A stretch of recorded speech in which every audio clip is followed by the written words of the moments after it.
parallax method. It is used in length measurement, and in this method the distance measure of an object from the two different position at a surface. For this we consider a surface where we have the two different point A and B, and from the point A and B we observe this object O.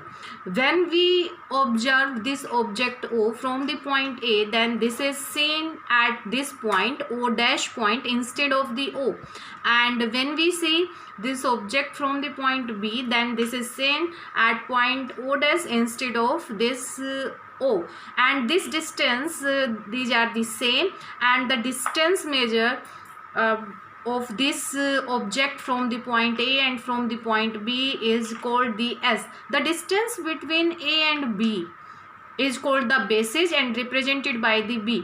And also if we consider the angle, this angle is equal to theta, then we can say that this is the angle subtended at the object by the basis, and this is called the parallactic angle. So we can say that angle subtended by the basis at the object is called the parallactic angle.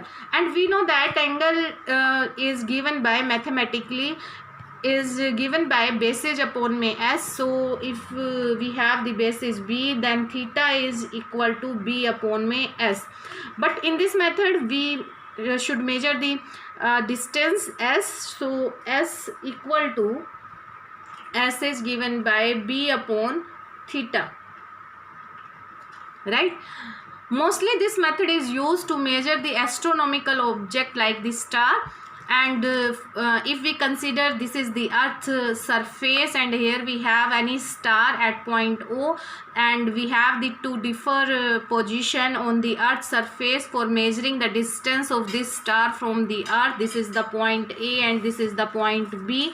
So when we observe from the point A, this star is seen at the point O dash, and angle this is equal to phi 1, and if there is a normal this, then this angle equal to this. So if this angle is equivalent to the phi 1, so this angle is also given by the phi 1.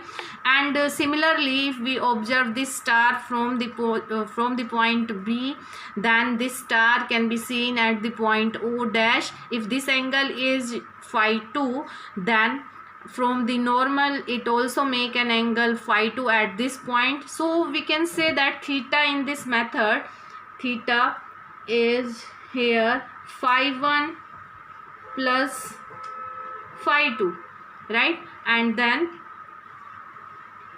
theta is given by the basis is here B. The distance or the difference between the 2 point position A and B on the earth surface, that is represented by the B. So theta is equal to B, and the distance of this star from the earth is measured as the S. So B upon may, here we write S, then S should be B by theta. So by this parallax method we can measure the distance of any star from the earth. Thank you.